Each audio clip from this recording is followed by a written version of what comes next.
Today we're going to talk about the ugly side of sports broadcasting.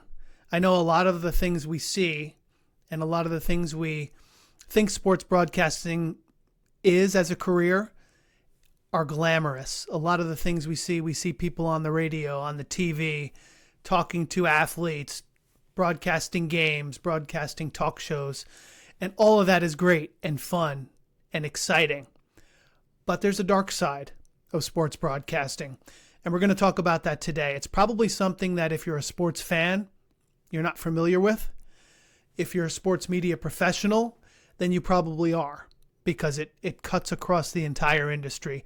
So let's talk about that. If you're new here, my name is Rick. Thanks for being here. Please like the video. Please subscribe if you find this content entertaining, informative, enlightening, educational. But today we're talking about the ugly side of sports broadcasting. And this was really prompted this week because there were some layoffs in the industry. If you're someone who's connected to broadcasters or sports media professionals, you've seen that there were some recent layoffs. And this isn't something that's just been happening this week. This is obviously a trend that happens from time to time. It seems like every 6 months or so, my Facebook feed, my LinkedIn feed, my texts, my phone, a lot of things are popping up with people that I know, professionals in the industry, that have been laid off, usually as a corporate downsizing. So the first thing to keep in mind regarding sports broadcasting is that it is a business.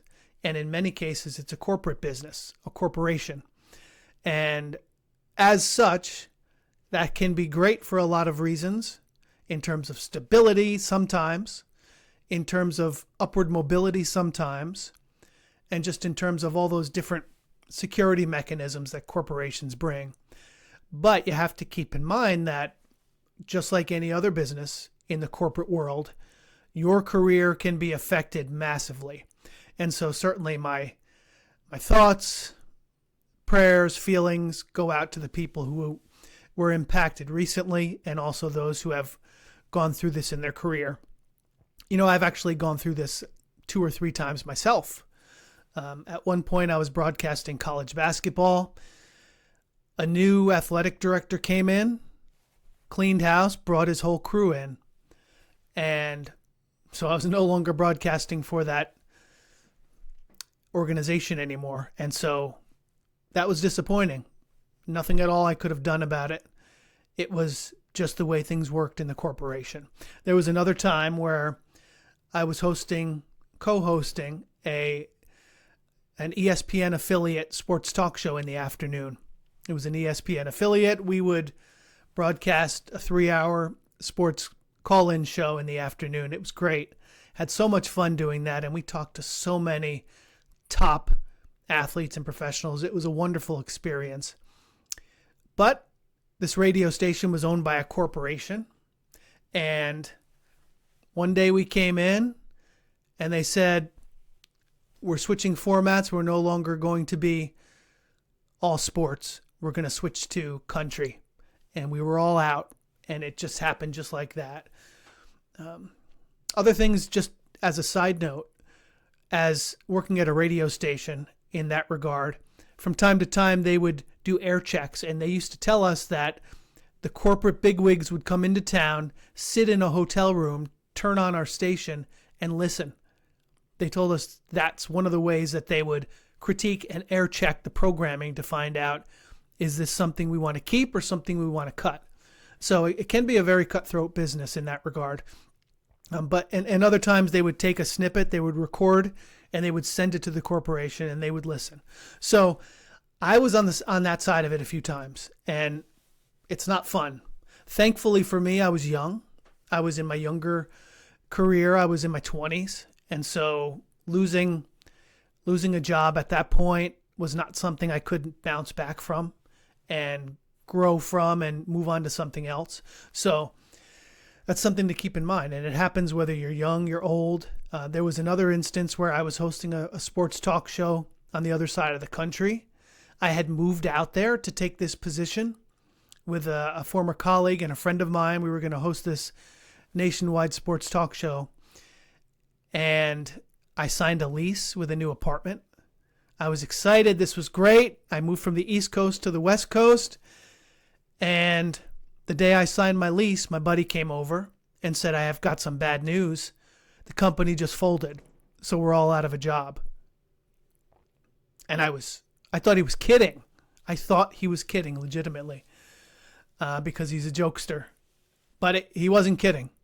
And so I stayed on the West Coast for a year, did a lot of other sports broadcasting jobs, as well as some other non-sports jobs, before I finally came back to the East Coast, and that's actually when I started working for the ESPN affiliate. But I tell you that story just to give you some of the horror stories about things that happen in this industry, because I would always tell my students these kind of things when I would sit with them in a classroom of 20 students, or when I coach one-on-one. I always try to tell them the good and the bad. There's an awful lot of good in this industry, an awful lot of excitement and career growth and just really fun ways to build a career doing something you love. There are also the sides of it that people don't see. So I just want you to know that those are the realities of the sports media industry. In addition, I used to love riding buses when I was in my early 20s, broadcasting minor league baseball. It was fun for me. It was exciting, going town to town, broadcasting games. But certainly now at my age, that would take a toll, and that would be one of the downsides. So that's also something to consider, some of the day-to-day that you can do in your early career that maybe are things that you wouldn't prefer in your later career. So that's important to know. So there's the downside of sports media. And again, it's still happening. It just, another round happened this week where really good professional people were told they no longer have a job. And it's tough and it's difficult. And it happens in business. It happens in the corporate world, no matter what your industry is. So you're not immune just because you're in sports media. The good news is it gives you a chance to reinvent yourself. It gives you a chance to pursue something different, possibly, or to pursue something completely different that you might not have pursued had you still been in your sports media position. But in addition to those positions that basically I was laid off from, there were also 2 or 3 times where I voluntarily left situations just because of cultural differences inside the organization that maybe didn't fit my values, or predominantly there were also financial considerations that even as a young broadcaster you have to take into consideration. So I left a position broadcasting in the AA level of minor league baseball. Also left a position broadcasting morning news over multiple stations for different reasons. So that's part of the downside of this industry. You've got to be prepared to make decisions that are going to seem like a step back, seem like a short-term step back to take 2 steps forward eventually. Fortunately for me, I was able to eventually find something that met what I was looking for and surpassed, in many cases, what I had been doing.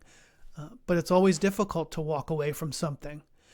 But, I mean, it's something to keep in mind, because sometimes you have to make those decisions for yourself, knowing that if you don't, sometimes decisions will be made for you.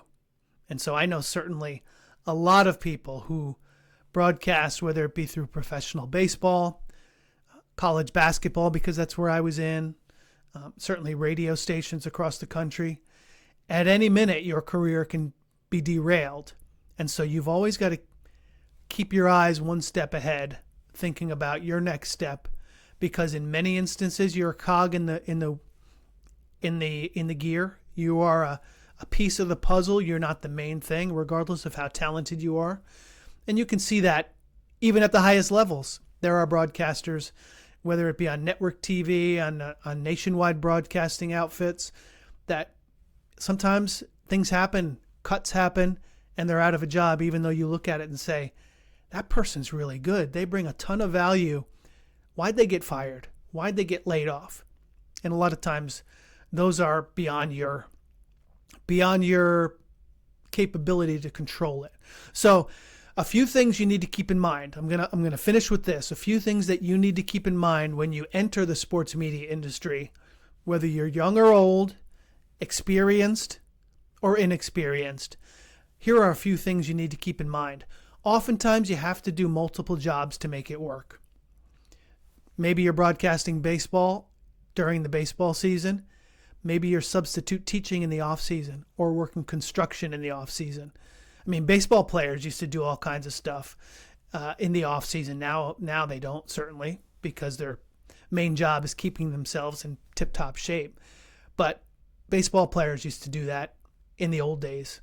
And broadcasters still do it too, depending on your level. So maybe you're doing basketball and baseball, and then you're doing something else on the side. Maybe you're working for some other industry completely outside of sports, so you can do the sports media. So that's number one. You've got to be willing to do what you can to make it work. I mean, there were times where I worked a corporate job overnight from midnight to 8 a.m., got a couple hours of sleep, and then went to the ballpark 3 o'clock to broadcast a game, and then head to midnight to my overnight work again, just so I could broadcast professional baseball. And I'm not alone in that. That's really the story for a lot of media professionals.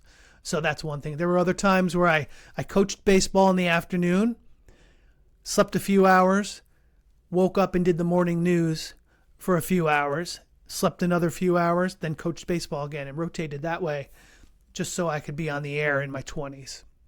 So these are sometimes things you have to do, multiple things to make it work. Another thing you want to do if you're pursuing this career in sports media is have a long time horizon.